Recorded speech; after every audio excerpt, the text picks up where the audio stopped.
అనుకుంటున్నాను ఇక్కడ కావాలి అలా కూడా వస్తారు, కాకపోతే వాళ్ళకి అవకాశాలు రావేమో. ఇచ్చారు కూడా కదా, మరి ఎందుకు పోయినాడు బయటికి?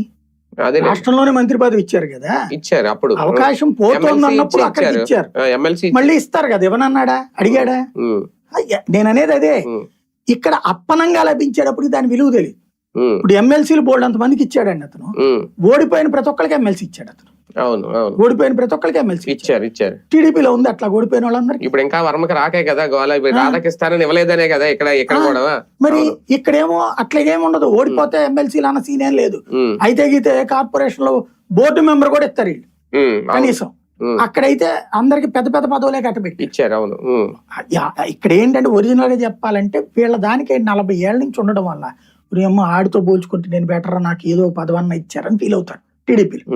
ఇక్కడేమో మంత్రిగా చేసిన వాళ్ళకి 2.5 ఏళ్ళు అయ్యాక 2.5 ఏళ్ళు అయింది కదా నేను తీస్తానంటే నేను అంత చాట్లాగా కనబడుతున్నానా అని ఫీల్ అయ్యి కూడా ఒకడు.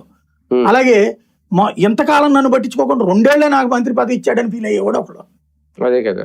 వీళ్ళ దగ్గర అసంతృప్తి అంటే వీళ్ళు కాంగ్రెస్ నిరంతర అసంతృప్తివాదులు, వీళ్ళు తెలుగుదేశం నిరంతర సంతృప్తివాదులు.